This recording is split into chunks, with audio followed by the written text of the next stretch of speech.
Bom dia, companheiras, companheiros, os nossos companheiros das delegações internacionais do Chile, dos Estados Unidos, da Inglaterra, da Argentina, né? Então nós saudamos a vinda de vocês aqui, até porque essa troca de experiências que nós temos aqui no Brasil, infelizmente a gente tem, quando faz essa discussão da saúde do trabalhador no movimento sindical, a gente mais colhe informações e mais aprende com os estrangeiros do que a gente passa de informação. Porque esse é um problema que nós temos aqui no nosso movimento sindical. Nosso movimento sindical, ele tem muita dificuldade de fazer de forma mais organizada, né, estudos, análise e lutas específicas na área da saúde. E da saúde e da segurança do trabalhador. É raro, normalmente, quando a gente faz essa discussão aqui, a gente faz essa discussão vinculada a uma indenização. Então, o que a gente faz aqui? A gente briga por adicional de periculosidade, adicional de insalubridade, adicional por penosidade. Nós sempre trabalhamos com a possibilidade de ser indenizados pelo prejuízo à nossa saúde e raras vezes, como está acontecendo agora lá no Recife, que os metroviários do Recife estão paralisados numa luta específica contra a falta de uma política da empresa do ponto de vista da segurança pública dos trabalhadores metroviários, né? O número de assaltos, número a violência, né, nas cidades é muito grande. Recife é uma das campeãs do Brasil no ponto de vista da violência pública, e os metroviários não têm o número de trabalhadores na área de segurança suficiente para poder fazer uma segurança preventiva, e os trabalhadores são molestados diariamente por ações de delinquência pública, né, de delinquência no sistema.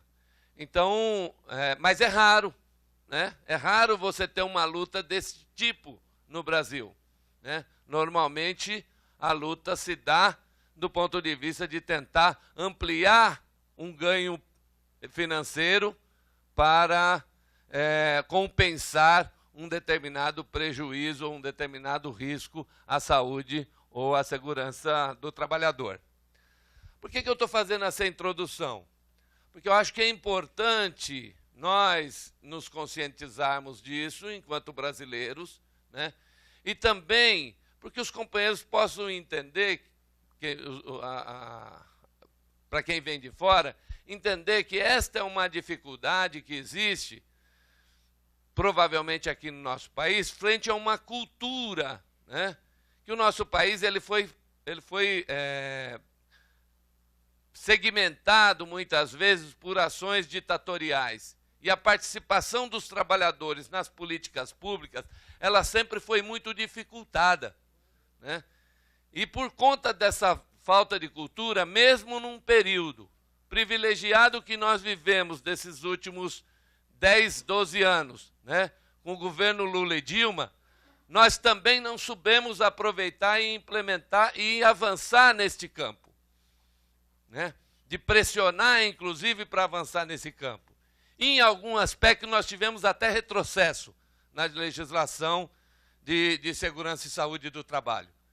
Mas isso se deve muito também, né, à pressão do patronato, né, mas também à falta de um conhecimento, de uma ação mais organizada do movimento sindical, né, no sentido da defesa deste ponto na luta dos trabalhadores. Então, Festino colocou aqui algumas questões que eu acho que são importantes, né? Por exemplo, com relação ao número de acidentes do trabalho. O número de acidentes do trabalho no setor metroferroviário, vocês podem perceber que ele é 1/3, mais ou menos, do número de acidentes no setor rodoviário. Só que no setor rodoviário, né, nós temos quase 100 vezes mais trabalhadores do que no setor metroferroviário. Por que tem essa diferença?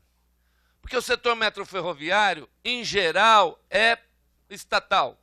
A maioria é estatal, e o que não é estatal é um setor muito bem, tem uma regulamentação mais concreta. E neste setor, a comunicação dos acidentes é mais frequente. No setor rodoviário, a desinformação e a falta de notificação dos acidentes do trabalho é muito grande. A desregulamentação no trabalho é muito maior. Então, este número de acidentes no setor rodoviário, de forma nenhuma, se no setor metroferroviário não expressa a realidade, porque também tem subnotificação, tá certo? Mesmo sendo o setor, aqui no metrô de São Paulo, nós temos subnotificação de acidente de doença ocupacional, que dirá, né, nessa infinidade de empresas que nós conhecemos muito bem o que é o patronato do setor rodoviário aqui no Brasil, né? Tanto de carga como de urbano. Então, por conta disso, esses números de acidentes aqui, eles são números oficiais. Os números que estão registrados na Previdência Social, que não necessariamente, com certeza não condizem com a realidade dramática que os trabalhadores do setor vivem. E há que se considerar que também, neste setor, principalmente no metroferroviário, a terceirização é muito intensa. No setor rodoviário, nos setores de manutenção, a terceirização é muito grande. No setor metroferroviário, a terceirização vai até, só não chegou ainda à operação do trem. Nos outros setores, venda de bilhetes, estação, segurança, né, e setores de manutenção, a terceirização é intensa. Aqui em São Paulo, o governo do PSDB privatizou e terceirizou toda a privatização dos trens da CPTM, toda a manutenção dos trens da CPTM. Não tem mais manutenção de trabalhadores ferroviários na manutenção da CPTM aqui, que é a Companhia Paulista de Trens Metropolitanos. Então, feita essa introdução, eu vou passar rapidamente aqui uma realidade do nosso setor. Eu vou falar só pelo setor metroviário e da Federação Nacional dos Metroviários, que é onde a gente tem um pouco mais de conhecimento, que tem um pouco mais de aprofundamento, né? Mas também uma informação bastante ligeira, bastante rápida, até porque o nosso tempo é curto e depois algumas coisas a gente pode discutir juntos. Eu estou aqui, né, eu sou hoje dirigente da Federação Nacional dos Metroviários aqui do Brasil, né, sou metroviário em São Paulo, né, mas eu também sou representante, né, trabalho, agora tivemos um congresso da União Internacional de Sindicatos de Transporte, a UIS Transporte, que é uma organização ligada à Federação Sindical Mundial, né, para os ingleses e americanos aqui é WFTU, que é a sigla que eles conhecem, né, e a UIS Transporte é TY Transport, né, para as tradutoras aí poderem trabalhar com essa informação quando a gente se referir a ela, né. Então, eu faço parte hoje da comissão que organiza o setor ferroviário da UIS Transporte. Como que eu lido com esse trem aqui? Peraí. Aqui. A Federação Nacional dos Metroviários, né, ela representa hoje 1.500 trabalhadores. Aliás, 15 mil trabalhadores no Brasil, né. Para vocês verem, é um setor bastante pequeno do ponto de vista do número de trabalhadores, né, que operam 6 sistemas metroviários e 3 sistemas ferroviários que são filiados à nossa federação. Os sistemas que são administrados, 4 desses sistemas são administrados pelo governo federal, né, que é o de Porto Alegre, Recife, Belo Horizonte e Natal, e os outros 4 são administrados por governos estaduais, governos locais, como é o caso de São Paulo, Brasília, São Paulo, Brasília, Ceará, Piauí e Rio de Janeiro. Faltou Rio de Janeiro aqui, né? São 9 sistemas no total.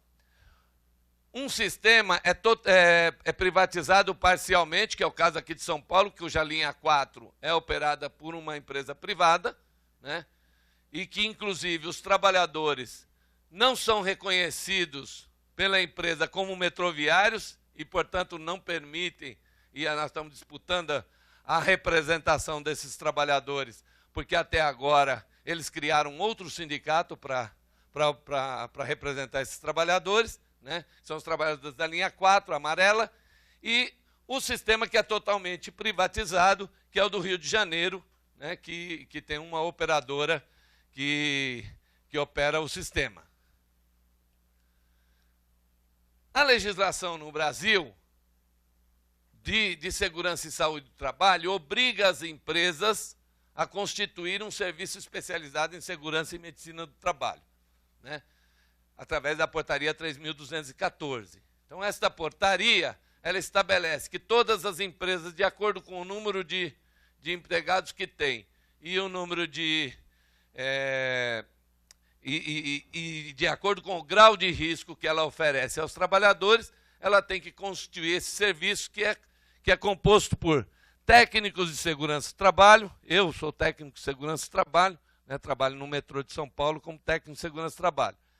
Engenheiros de segurança do trabalho, médicos do trabalho, enfermeiros, auxiliares de enfermagem, né? Então, a legislação obriga as empresas a terem esses profissionais para atender. Só que, na maioria das vezes, e em muitas empresas, esse serviço tem sido terceirizado, né? Então, esse serviço tem sido terceirizado, a empresa passa por uma outra empresa que faz esse tipo de trabalho, não presta, e na realidade, essas empresas são empresas de fachada que servem apenas para tentar manter a empresa cumprindo o mínimo que a legislação exige e, na maioria das vezes, maquiando as informações para os órgãos públicos, no sentido de garantir que elas, teoricamente, cumpram a lei e minimizar efeitos de fiscalização que eventualmente ocorra. A nossa legislação, do ponto de vista da proteção do trabalhador acidentado e do trabalhador adoecido no trabalho, né, ela garante algumas coisas, né? A legislação garante, o problema é fazer com que a legislação seja cumprida, mas a legislação garante, né? Ela garante o quê? Estabilidade pós-acidente. Todo trabalhador que sofre um acidente e fica afastado mais do que 15 dias do trabalho por conta desse acidente, ele tem, ao retornar ao trabalho, 1 ano de estabilidade no emprego. Ele não pode ser demitido pela empresa.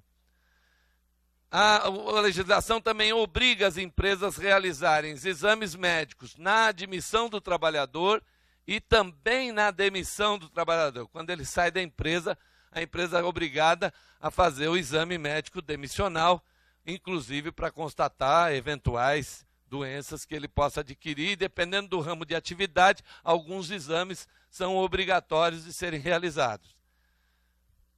Existe também um sistema de seguro-acidente público vinculado ao sistema previdenciário.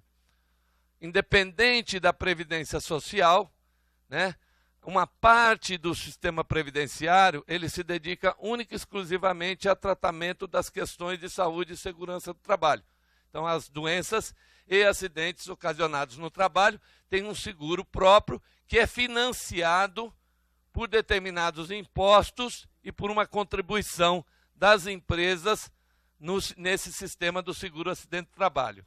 E se isso é uma vantagem, porque tem financiamento, o sistema público é financiado pelas empresas, mas a grande desvantagem desse processo é que a ingerência das empresas é muito grande nesse sistema. Então, perito do Instituto Nacional de Seguridade Social, ele é um cara absolutamente empresarial. Normalmente, ele não atende os interesses dos trabalhadores, né? E é um sistema que não tem nem controle público. Eles são tão fechados, né, que nem o sistema público consegue lidar com esses peritos. Para vocês terem uma ideia, para ter um nível da aberração, um perito do INSS formado e que tem uma especialidade de ortopedia é o mesmo perito que faz perícia num trabalhador que está com um problema de saúde mental. Tá certo? Então o ortopedista olha para o cara e fala, não, você está bom, volta a trabalhar. E o cara está completamente zoado, com um problema de saúde mental. Né? Ou vice-versa. Né? Entendeu? Ele é liberado para trabalhar com a perna quebrada. Então esse tipo de coisa e de aberração é absolutamente frequente. Para vocês terem uma ideia como esse setor e esses peritos, né, eles são tão complicados para lidar com eles, a gente costuma dizer no movimento sindical que é uma verdadeira máfia, né, que eles fazem uma reivindicação específica junto ao governo federal, e nas últimas campanhas salariais deles, tá certo? Uma das reivindicações é que o INSS garantisse a polícia na porta dos consultórios para protegê-los dos trabalhadores que vão ser atendidos. Porque eles são tão terríveis, tão cruéis, que não é raro que o trabalhador vai lá e queira matá-lo. Não é raro. Tá certo? Hoje, você para entrar numa sala de um perito do INSS, você é revistado. Em alguns locais tem inclusive detetor de metais. Você é revistado, você não pode entrar, e você só pode entrar sozinho. Então, essa é a situação. Não pode entrar com telefone celular, porque você não pode gravar o que ele fala. Então, essa é a situação que nós temos no sistema público, né? Embora esse sistema público, né, ele garanta assistência ao trabalhador, mas, ao mesmo tempo, garante também e propicia que o empresário, como tem que pagar mais imposto a cada acidente comunicado, né, ele também subnotifique, evita notificar o acidente ou a doença para que ele não pague mais imposto. Né? Então, esse é um círculo vicioso muito complicado. Nós temos também uma regulamentação bastante rigorosa e bastante completa do ponto de vista das normas regulamentadoras para vários ramos de atividade. No entanto, estas normas, elas, por exemplo, está tendo revisão aqui, né? Faz uma revisão, o setor patronal faz uma pressão muito grande, né? Um dos exemplos que a gente teve no setor bancário, né, a regulamentação sobre o problema de doenças relacionadas à digitação, né, que é a lesões por esforços repetitivos, né, a LER e a DORT, né, a regulamentação desse processo. Os banqueiros fizeram uma pressão tamanha, né, que essa legislação estava muito avançada e recuou significativamente por conta da pressão dos banqueiros. Né? E não é diferente, por exemplo, na discussão que nós tivemos aqui e temos na discussão do Estatuto do Motorista. Né? A pressão empresarial é muito grande. Nós estamos com um projeto de regulamentação de jornada de trabalho do setor metroferroviário, né? Que está tramitando no Congresso Nacional há 6 anos, né? E nós estamos lá com ele paralisado na última comissão, tá? Porque o empresariado, os governos e os empresários do setor estão fazendo pressão para que ela não seja regulamentada, porque atribui jornadas reduzidas de trabalho para vários setores do setor metroferroviário. Mas essa legislação, né, nós temos uma legislação até que em alguns aspectos muito boa. No entanto, o sistema de fiscalização do Brasil é praticamente nulo. Né? Nós temos aqui a CRTE aqui do estado de São Paulo, o setor de fiscalização, se eu não me engano, deve ter de 10 a 15 técnicos, engenheiros e profissionais da área de saúde e segurança do trabalho para fiscalizar praticamente o estado de São Paulo inteiro. Né? Então, essa fiscalização ela é praticamente nula, não tem um processo de acompanhamento. Os sindicatos até, muitas vezes, conseguem fazer alguns convênios com a SRT para fazer essa fiscalização e conseguem os setores mais organizados, os setores com mais dificuldade, mais distante, ou que o sindicato não tem essa preocupação, praticamente não ocorre. E nós temos uma grande conquista que nós temos, do ponto de vista da saúde, né, uma conquista já vai para quase um século que a gente tem esse tipo de coisa no Brasil, e regulamentado. Nós temos há mais de 60 anos, há 70 anos, né, que as comissões internas de prevenção de acidentes, né, que a gente conhece pela sigla aqui no Brasil de CIPA, né. As comissões internas de prevenção de acidentes, elas são instrumentos, é a única organização legalmente constituída no Brasil que dentro das empresas os trabalhadores escolhem a sua representação e que dentro das empresas tem a estabilidade no emprego. É a única representação. Então, na maioria dos sindicatos que lidam com a questão dos direitos dos trabalhadores e que tem representação nos locais de trabalho, se utilizam muito das comissões internas de prevenção de acidentes, né, para poder fazer a luta interna dentro da empresa, porque é o único instrumento de representação direta dos trabalhadores eleitas pelos próprios trabalhadores. Não raras vezes, né, aliás, na maioria das empresas com pouca ação sindical, né, essas comissões elas existem de fachada, né? E como tem pouca regulamentação e não tem uma ação organizada da maioria do movimento sindical, às vezes essa comissão interna de prevenção de acidentes não funciona como deveria funcionar e como poderia funcionar. Nos acordos coletivos, né? Aqui no Brasil, para quem não... Nós temos as convenções coletivas. E essas convenções coletivas no Brasil têm força de lei, né? Uma convenção coletiva, quando firmada entre a empresa e o sindicato, ela tem, a empresa não pode modificar ou não pode deixar de cumprir, né? E se ela deixar de cumprir, o trabalhador entra na Justiça do Trabalho, que nós temos uma justiça específica para o setor do trabalho, né?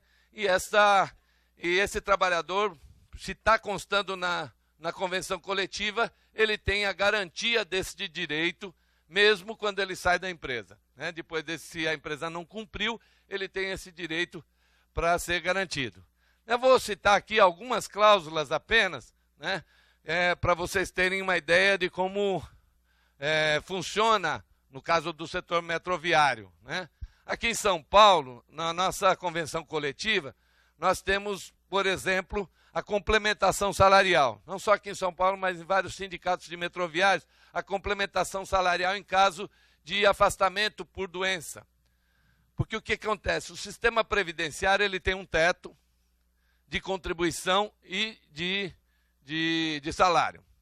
Além disso, né, algumas coisas não são garantidas, como do dia a dia. O trabalhador tem outros adicionais, tem auxílio alimentação, tem outros auxílios que quando ele se afasta do trabalho, ele é licenciado do trabalho e a empresa deixa de pagar tudo isso, né?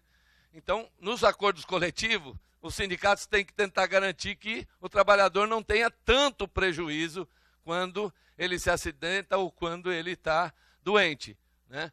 Então, por isso, essa complementação salarial é uma complementação necessária e importante que os sindicatos coloquem suas cláusulas de acordo coletivo, né? Também uma coisa que o trabalhador, quando sofre um acidente ou sofre uma lesão, ou quando que leva ele à morte, a família fica apenas com... Não tem seguro, não tem um seguro que garante um seguro por morte, nem nada disso. E quando tem, né, ele não tem diferenciação entre acidente de trabalho, quando é acidente de trabalho. Então, nas convenções coletivas dos metroviários, boa parte dos sindicatos conseguiram garantir adicionais, né, nessas indenizações, a empresa paga mais para a companhia seguradora para que, em caso de morte, o trabalhador possa receber uma indenização, a família do trabalhador possa receber uma indenização maior, né? Bom, aí medidas de proteção à saúde, aí tem vários tipos de cláusulas, né? Lesão por esforço repetitivo, cláusulas específicas para quem tem esse problema, né? Fornecimento de uniformes, ambulatório médicos, né? Que às vezes, porque isso não é nem toda a indústria, nem todo o setor, nem toda a garagem é obrigada a ter, né? Está muito alto? Estou falando muito rápido. Então nós temos cláusulas, por exemplo, readaptação de trabalhadores afastados por acidente do trabalho ou doença ocupacional, intervalos de descanso para trabalhadores que trabalham em bilheterias, né, que fica o tempo todo ligado, né, programas específicos na área de saúde mental, né, exames médicos, carteira de saúde, intervalo de descanso, exames médicos periódicos que a empresa é obrigada a realizar, mas que normalmente fazem de forma muito simplificada, então os sindicatos tentam melhorar esses exames, né? E vários outros itens, eu vou passar rapidamente aqui, depois eu posso fornecer para vocês, né? Em Brasília também, os companheiros têm algumas cláusulas específicas da área de saúde, mas vejam, mesmo num setor como dos metroviários e organizados, os únicos 2 sindicatos que têm um capítulo específico na questão de saúde do trabalhador garantido, tá, é o de São Paulo e de Brasília. Os demais sindicatos nossos têm um ou outro ponto tratando esse assunto. Agora, no acordo coletivo, e mesmo o de Brasília, comparado com o de São Paulo que nós passamos agora, ele é bem menor, são 3... como que volta aqui? São 4 ou 5 itens no de Brasília, né? Então, de São Paulo tem, por exemplo, São Paulo nós temos uma convenção coletiva específica para a Comissão Interna de Prevenção de Acidentes, que garante numa empresa de 9 mil trabalhadores uma representação de mais de 150 trabalhadores nas CIPAs, né? Isso é uma garantia a mais de atuação e de pressão para a empresa no que diz respeito a esse quesito.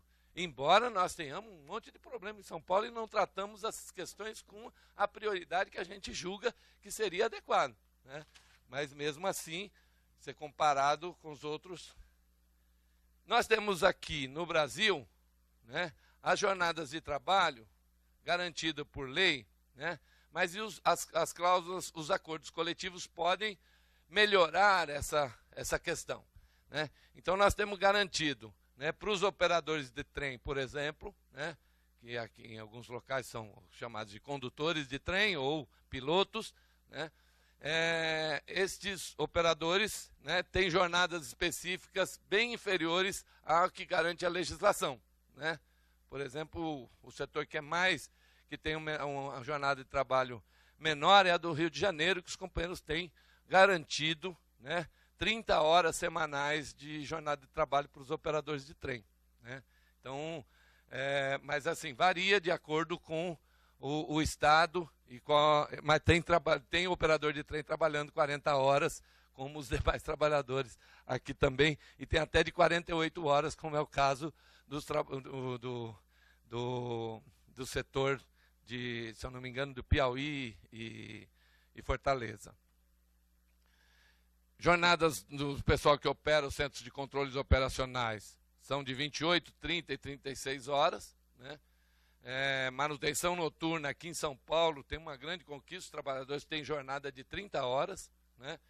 E em turnos de revezamento, a legislação já garante a jornada de 36 horas semanais, né? No nosso setor, no setor metroferroviário, nós temos, vamos dizer assim, acidentes fatais que nós já tivemos no nosso setor, né? Eles foram muito poucos, né? Mas os que ocorreram por acidentes elétricos, né, no sistema elétrico, e acidentes por ação da segurança pública, os agentes de segurança, o pessoal que faz a segurança das estações, ou mesmo funcionários de estação que foram assassinados, né, no exercício do trabalho. E nós estamos tendo, infelizmente, aumentando significativamente, né? Nos últimos 3 anos nós tivemos 3 mortes provocadas, nos últimos 5 anos nós tivemos 3 mortes por atropelamento no sistema metroviário. Tá? No sistema ferroviário, só aqui em São Paulo, nós tivemos 4 atropelamentos no ano retrasado, né? De trabalhadores que foram atropelados pelo trem. Né? Trabalhadores que foram atropelados pelo trem no sistema. As principais lesões que vitimam os nossos trabalhadores são as lesões por esforço repetitivos, as lombalgias, as doenças mentais devido ao estresse e pressão no trabalho. São os 3 principais males que afetam os metroviários, né? E as principais doenças que em São Paulo é catalogada e que dizem que não tem relação nenhuma com o trabalho é obesidade, hipertensão, diabetes e problemas de colesterol. Então esse é um retrato que a gente tentou passar aqui do setor, né? Mas com certeza, né, vocês viram que a gente falou muito pouco de ações concretas no sentido da prevenção, porque esse é a grande lacuna que nós temos, né? No nosso setor, eu falo pelo meu setor, que é o setor metroferroviário, nós já tivemos estudos relacionados à jornada de trabalho, já tivemos estudos relacionados a determinadas doenças, mas eles ficaram sempre eles se resolveram no momento em que você conseguia uma melhora na jornada de trabalho ou que você conseguia um adicional disso ou daquilo, né? E aí a gente para o estudo. Então, o grande desafio que está colocado para o movimento sindical brasileiro é aprofundar os estudos dos males causados pelo trabalho na vida e na saúde dos trabalhadores. Obrigado, gente.